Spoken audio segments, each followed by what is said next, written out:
We're here to empower high-income earners to gain back control of your time through financial independence and stop trading your time for money and start letting your money work harder for you.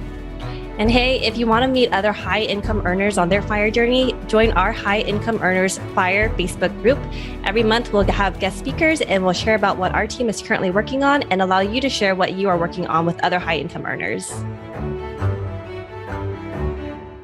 Hey, hello, everyone. Welcome back to High Income Earners FIRE podcast. I am your host, Cody Ye, and today, same thing that Aline Prack will not be able to join us because she's been sent back to work, and we're still looking forward to the day that she'll come back as a guest speaker. That being said, today we have a very interesting guest. Her name is Tamara Jones, and she's not working a W job anymore. She's full-time into the short-term rentals, and she has 13 units across North America, another 2 units in Dominican Republic. Also, she recently pivoted into something called unique investment property. And I will not butcher how the unique investment property works. So I will let her introduce herself and tell us all about it. So welcome, Tamara. Thank you so much, Cody. And first of all, I want to tell you thank you for creating a space like this for people like me with businesses that are creating investment opportunities for investors out there to come share these opportunities. Really do appreciate you creating these type of open forums. Again, you kind of summed up me. I am a business owner of Bucket List Stays, LLC. We are a boutique vacation rentals investment company, and we offer, again, short-term rentals as passive investments. And so we have, like you said, 13 across the U.S. That is, all of them are in each individual different cities out there. We have 2 over in the Dominican Republic, and we've recently pivoted into what you termed, which is absolutely right, unique stay short-term rentals. And those are your tiny houses, your containers, floating containers. Those are even tents, believe it or not. So those type of investments that we've recently went towards, because that's what the numbers show. That's what analysis are showing. That's pretty up and coming. That in tertiary markets. Mm-hmm. I've been in this business since 2015. I started off with just a room. I started off working for the federal government. Just like most people, I had a W-2.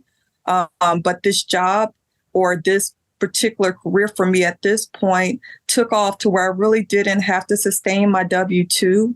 And I could focus on not only the business of managing these, but turning these out for passive investors. That's really good. And that's really fitting our podcast audience, where a lot of them make great money, but now they want more time freedom and financial freedom. So how long were you working as a federal, working for the federal? So for the military, really, it started there 20 years. And then I went into the legal field, into the federal service, and I did that for 3 years. Mm-hmm. Until I started with a short-term rental. I had a room, because really a lot of people don't, they may know or they may not, but the federal government doesn't pay you a lot. They really don't. And so I had a room that I was kind of just short-term leasing, and that room was paying my mortgage and all of my bills, and it was doing a lot more than I thought it would ever do. And so I decided to go out and seek additional short-term rentals. This is back when Airbnb wasn't that known. More so, they were using sites like couch surfing and things like that. These little really pocket sites for you, to get your spaces out into the world. But yeah, that's where I started at. And when you say federal government, does that pay you well?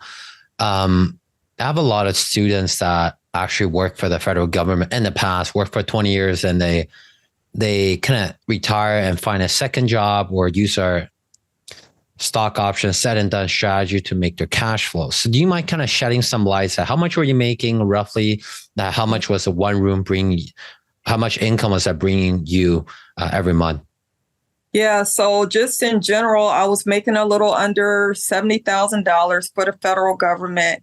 And that room, I'm going to tell you, monthly was bringing me almost $4,000 monthly in for one room, back then. And I had no idea that you could do that. And at that time, it was a very different landscape as far as competitors were concerned.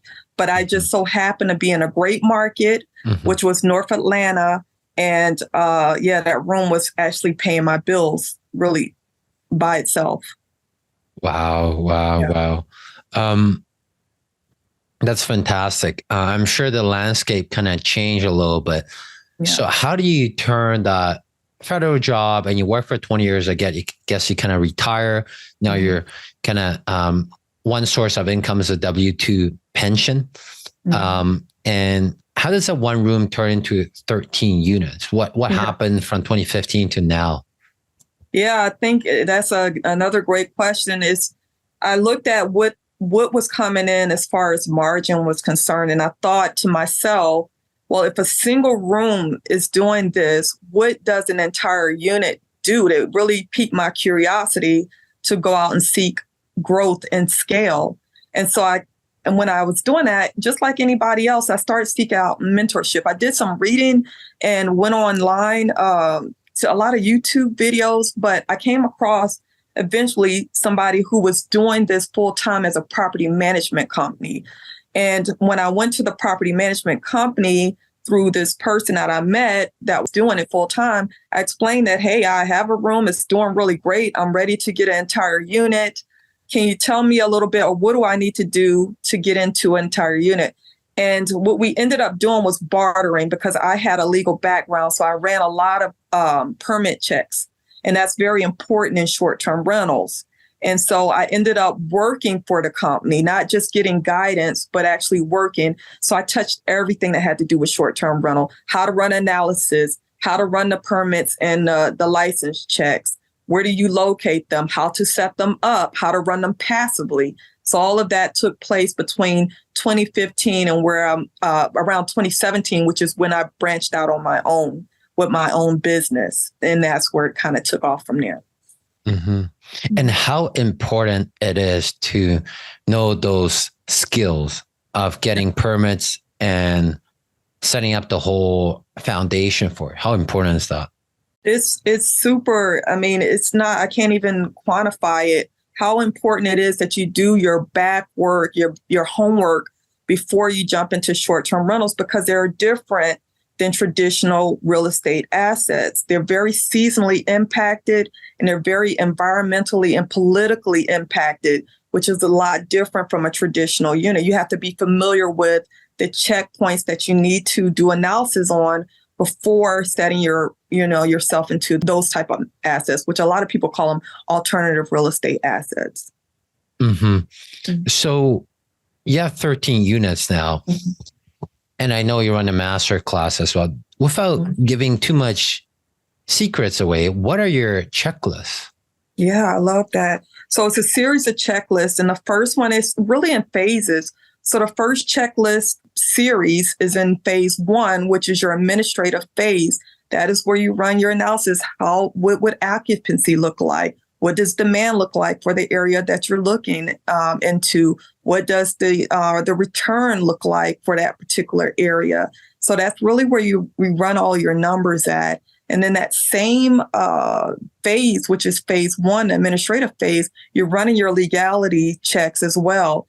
Are short-term rentals allowed here? Are they regulated? Are they not regulated? And you're given those risk assessments, because those are very important pieces of the puzzle as you move forward. And then that second phase, once you've made it there, is your setup phase. You know, how you set everything up. Everything is ran by a checklist, because I say what's different about my business as well. We set everything up to be passive, very, very passive. And that depends on the way that you operate and the way that you set a foundation for your short-term rentals. And then that last phase is the operational phase, which in our case, we turn over all investment properties to my management team. So the investors aren't touching anything. They're truly just collecting their streams of income, as they come in. So yeah, that's pretty much the 3 phases with the checklist there. Awesome. Do you mind if we dive a bit deeper into the 3 phases? Sure. So phase 1, you kind of mentioned due diligence on numbers, returns, occupancies. And then the second thing is legality of things. So how do you do research on the numbers? Yeah, so on the numbers, yeah, that's a great question. Again, we use a combination, a formula that's a combination, because one thing you don't want to do is you don't want to rely too heavily on one source of information, because they can be skewed for one reason or another. I have found that out, because analysis for short-term rentals are heavily dependent on historical data. And so you have to collect that from as many different sound sources as you can. So we look at the historical data of that area, and I try to keep that to a 3-mile radius. So they say, what exactly are you looking at? I'm looking within a 3-mile radius to see what short-term rentals have historically performed in that area up to 5 years. We're looking back about 5 years. And what has their performance looked like? What does travel demand look like? And we come up with the numbers for that. All those numbers end up at some type of risk score. So all of that information we collect from, and yes, we use, everybody is familiar with AirDNA. It is one of the tools that we use, but we use a multiple, gamut of tools to come up with, how well would said performance or said property perform. At some points, I don't even want to see the property. Some people say, well, you like to send someone to see it. No, I just want to do analysis on paper, because if that works out, then we're putting people resources towards it. But if it doesn't look good on paper, we don't put any resources towards it. Mm-hmm. Is there a certain formula you use for occupancy plus the rental income? Is there a certain criteria you put in? Yes. Out of all the numbers you gather from AirDNA or VRBO, blah, blah, other stuff, what are your criteria? It's like, if we don't meet this, we don't even look at it. Oh, love it. Yes, absolutely. So the national average across the U.S. at this point is about 60%. Believe it or not, 60% occupancy is the average. If it falls below, or that property is showing anything that falls below 60%, we look at that as being something that is high risk. The same thing, if we run, what would that unit do as a long-term rental, which is the exit strategy, and we look at what it brings in revenue-wise as a short-term rental, and we're looking to triple that number. Sometimes we'll get into, and a lot lately, we'll get into double numbers where we can come up with other ways to get us to the profit margins we're looking for. But I'm looking for it to double or triple that long-term rental projected rate. And so we look at that. And again, scoring goes into how volatile is that area to political changes and changes that might cause any kind of unrest for your short-term rental. And then 3Xing long-term rental is not very common. Doubling, I hear that a lot. Tripling is probably less common, right? So how do you find those 3X short-term rental income compared to the long-term rental? Yeah, I love it. The place that so if you want to go 3X, you want to stick to this rule of thumb. And again, use your tools, but I could tell you these 3 rules of thumbs really help me with knowing if we're going to get to 3X. Who are you close to? It needs to be military base, university, hospital. Once you get into the vicinity, the 5-mile radius of those particular types of organizations, you can start to bet pretty quickly that you're going to get into that 3X area of profit return or revenue, of maxing out what you could get for that short-term rental. That's one of my main go-tos is, what's in the vicinity that's going to get me to that. That's key, because one of my short-term rentals is 5-minute walk to hospital. I can see the numbers there. How do you find out about that criteria? Close to military base, hospital, university, who are your majority of your clients who are renting that are looking for those kind of property, are willing to pay more? Yeah, I'll tell you, it's the ones that are not dependent on their own travel plans to pay for that unit. It's mostly people that have some type of HR backing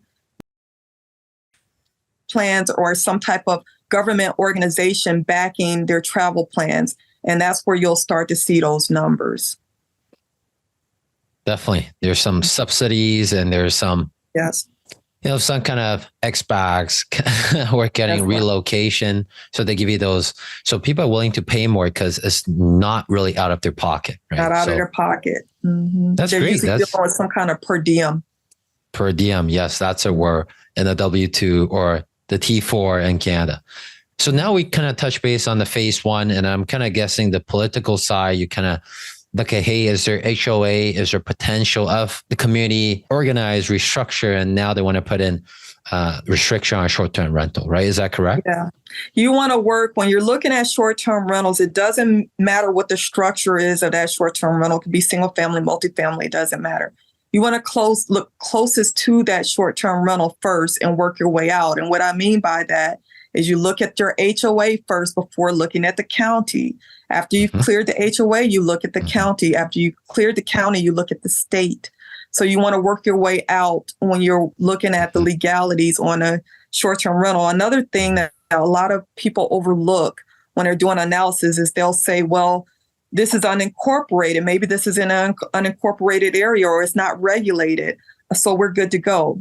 Those are more high risk than the ones that are regulated, because those are normally the ones where the county shows up overnight and comes up with some kind of muni code and they put that out to all of a sudden regulate your investment out of the short-term rental market. And I have seen that done time and time again. So it's best to go into a market where the short-term rental laws are already defined and play by those rules. Mm-hmm. That's very, very key point. It's a very, very key point. So have you ever run into any properties that you can no longer short-term rental, and how do you pivot? Yes. Oh my goodness. Yes. Good question. So a lot of times that is, again, because of the lessons we've learned about how regulation works. And before we go into that unit, Cody, we already have to have an exit plan. And a lot of times the exit plan is to get it to LTR, meaning get it to long-term rental rate until we're able to completely exit out of that market. We don't sit in long-term rentals because that's not my business. And also that's not where you're going to find the majority of the returns at. So again, we just build it into the contract, build it into the process of standing up and running a short-term rental, the exit of getting out of that market if something like that comes up, whether it be that it's not only political, but we've even had to get out of the market because of volatile weather, and like I said, seasonality really impacts short-term rentals. So what we've moved to, I'll tell you, from learning all of those lessons is that with these unique stays, all of them must be mobile. So now what we look at is we look at tiny houses on wheels, containers that float, things like that, so that we're able to not just get out of the market, but take our asset with us and take that asset to where it has the best chance of getting us the profit margins we're looking for. That is very cool. I don't know much about mobile short-term rental. Most people kind of do single family, maybe tiny house, multifamily, but none of them does on containers, movable containers and all that, or floating containers. Mm-hmm. And it sounds really cool in theory, for sure, that you can move it around. So back to that example that you have to pivot. Are all your properties arbitrage, or do you actually own them outright? We have both. We have some that we own outright and we have some that arbitrage, because in the end, it's just like stocks and investments. You want a mixture in your portfolio because they're all different. They all serve different purposes. So we have a mixture of arbitrage and owned. But if I had to, I get the question a lot, Cody, is what's your preference? My preference is arbitrage. And it's arbitrage because of the flexibility of that particular asset, especially when it comes to being an investment asset. And there's no type of emotional or residential expectation attached to that unit. It's very important for us to be as flexible as possible with short-term rentals. So in your past experience of, regulation change, whatever, the numbers will no longer work in the arbitrage standpoint. What was the agreement that allowed you to get out of the contract? Yeah, so that's perfect. We have something called addendum that we have had tried and true for the last couple of years. I mean, sent through every attorney you can think of. And in that addendum that gets attached to that long-term commercial leases, that's what we get into in my business, as we get into long-term commercial leases for arbitrage, is a clause that says if there's anything that prevents us, that changes or prevents us from making profit margin in a 90-day window, meaning that it's not anything that we can control, that we are allowed to separate and abandon that agreement legally. Got it. That's very key. Cool. I think that's a really detailed kind of explanation for phase one already. And then can you remind us what's phase two again? Yeah, phase two is the setup phase. So that's when you see all the contractors come in and they plug in just like you would plug in a surgical emergency room to revive or to revive something or establish something. So we have a series of checklists that are signed out to what we call the site lead, that is hired out as a contractor. We also have the handyman or maintenance team that's assigned to the project. And then we have our cleaners and whoever else that particular project requires, because they're all different. Some of them have pools, some of them have jacuzzi, some of them have lawns, some of them don't. It just depends. Some of them have a HOA that handles that, and they allow short-term rentals. It just depends. But what we do is we set out a series of checklists to make sure the unit is not set up any differently than a unit you would go, if it's on the East Coast, you go to West Coast and see the same essence of the setup. And that allows it to be ran passively. And after, before we start recording, you mentioned it's yourself and 5 contractors. Do you mind breaking down what are the 5 contractors rule? Because you have units across US, right? Yeah, I love it. So right now we have something we call, and this is I've based this off of after reading Traction a long time ago, but I have a contractor that's called an integrator. And the integrator is basically the manager of the company and touches all the other contractors. So the integration is basically the head manager. We contract that out, but that's a full-time contract position, meaning we keep that all year round. And then we also have our contractor as far as marketing is concerned. So we have really at this point, instead of that being an individual, it's a marketing company, and we contract that lead to put forward the marketing efforts, because we don't depend on the OTAs or the online travel agency websites to keep our short-term rentals booked. We have direct booking, and that is backed by a marketing agency at this point. And then I also have a CPA that helps us run the numbers and things like that. A financial analyst, that is the person that, I no longer sit there and do all of the tedious works of running the analysis on these properties. I kind of, send that out. And it's also to play to prevent any conflict of interest, to keep any kind of emotional decisions from being made when you split those out. And then we have someone who goes out and handles all our contract procurement. So we have a contract lead. Wow. With all these 5 positions, you're still making money? Yes. Yeah, we do. So all of that is, all those areas that you hear are talked about, they are specially paid during what we call the onboarding phase. So every time we get a contract or a contract for a new short-term rental that gets stood up, or series, however many someone is interested in, an investor is interested in, the fee for getting those units, sourcing those and getting them out, that covers that contract support. So I have a specialized way that I take care of paying for those contractors. Got it. Mm-hmm. So that's phase 2. And then phase 3, remind us again, what is that?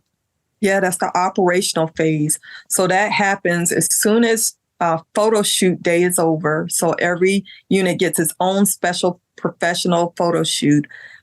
When that day is over and we're having that first guest walk into your unit, that is where we hit phase 3, which is operational phase. That is where the unit or units are plugged into all of our technology suites That's where it gets its channel manager, it gets its pricing optimizer, it gets assigned its actual host. It gets assigned that, which I don't keep those full time. Hosts come on as we get the properties. So again, that's the operational phase.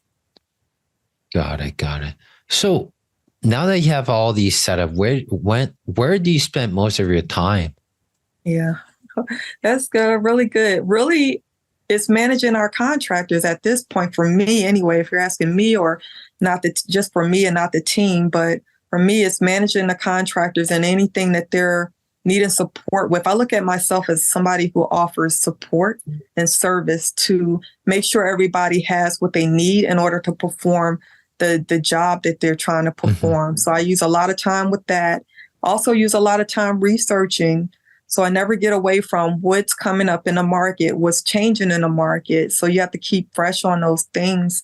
And like I said, the things that I'm seeing changing in the short-term rental market is the change in the type of competition you see, not just an increase, but the type of competition you see, the change in the type of market that's profitable, which right now, for what I look at, is tertiary markets. And then also the change into the unique stays. That angles has been becoming more and more powerful, especially after COVID. That's where you actually saw it take off the way that it's taken off, and it hasn't changed much. That's very, very cool. So do you mind shedding some lights on, 13 units. Where are they across US? Oh gosh, you haven't put me on the spot.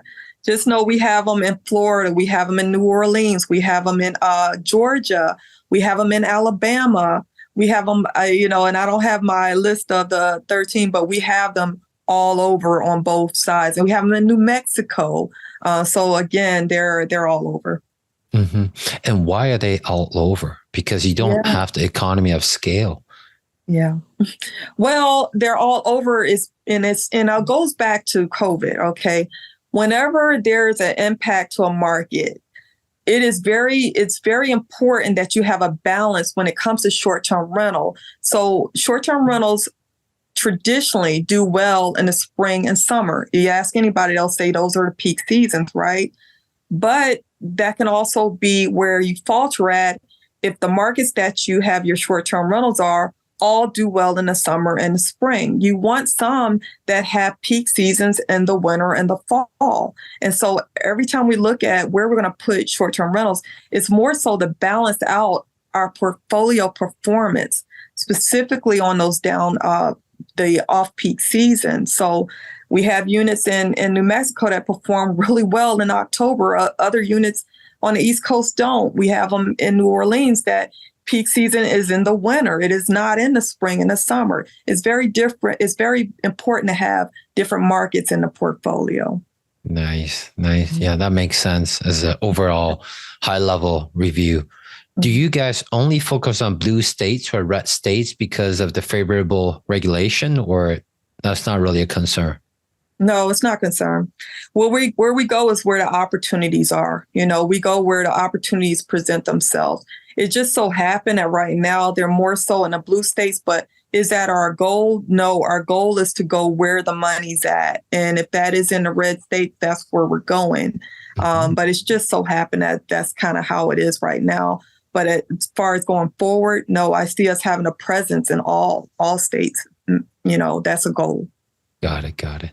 So before we go into our fire round, we have a few questions to keep you on your toe. Anything else you'd like to mention to our audience? Of course, I will ask you how our audience can find more about you at the end. But is there anything else you feel like you have to mention this? Otherwise, you cannot sleep at night. No.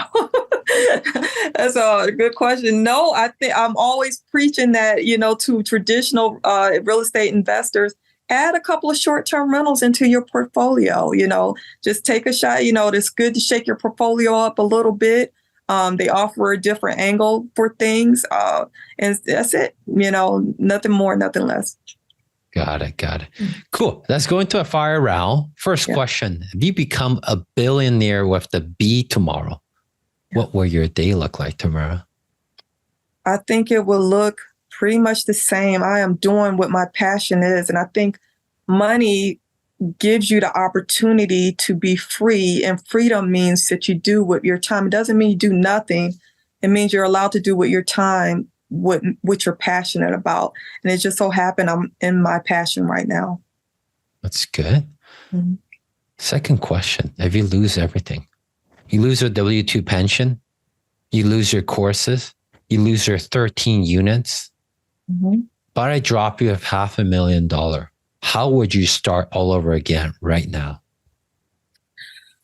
If I had to start all over again right now, I still would bank on real estate, number one. I still would gravitate towards real estate as being something that is easy navigatable. I don't know if that's even a word, but I feel like anybody can get into real estate and learn it and make a success out of it.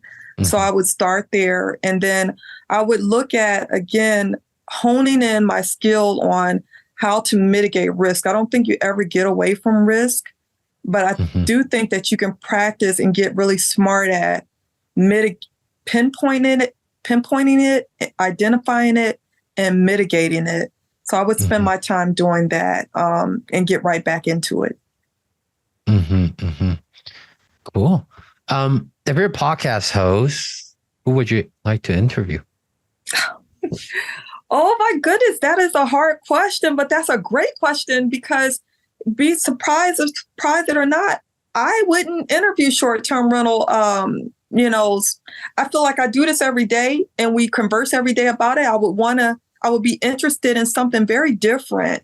I think podcast gives you an opportunity to network with different minds. And I would want to get outside of the box of short-term rental and probably get into, people that do office space or, developers or something like that. Do you have a name in mind? Oh, no, I don't. That's truly being put on the spot. I have no name at all in mind. Got it. That's okay. What are some of the ways you are giving back or planning to give back? Oh, I love that question. Oh, I'm so glad you asked me that question because I'm passionate about it. Everything that we turn out now, we look at how does it impact the environment. So even with the tiny house that we turned out called the Relentless Raven, which is themed after Edgar Allan Poe's The Raven, it was built in a fully sustainable facility, meaning that they looked at how was the wood sourced, and they looked at every part of the tiny house and how it could basically take up the smallest eco-friendly footprint as possible wherever it's parked at. So what's big for us right now is to make sure that we're giving back by responsibly sourcing our units. Cool. So where can our audience find more about you? Yeah, so you can, even if you just go to bucketliststays.co, you'll see right on our first page, we have sign-up sheets for everybody. If you're a traveler, we have a tab for that. If you're an investor, we have a tab for that. If you're a home or landowner or property owner, we have a tab for that if you're interested in partnering with us. So if you go to our website, that's where you'll find me. You'll be able to, I see all traffic that comes in. And yeah, that's the best place. And I'm also on LinkedIn as well. Sounds good. And all those links will be in the description. Wish we have longer time to talk about this short-term rental, but time is always limited. And then I think we get a lot of value out of this episode. So we really want to thank you for your presence and your time, Tamara. Thank you, Cody. I really appreciate the opportunity. I really do. All the links mentioned in this episode are included in the show notes. And if you love this episode, please leave us a rating and review on Apple iTunes. The link is also included in the show notes. And we would really appreciate your help in spreading the word to more high income earners on how they too can maximize both their time and money. Also, if you still haven't joined our High Income Earners Facebook group, you are missing out on High Income Earners community where we help each other reach our own version of FIRE.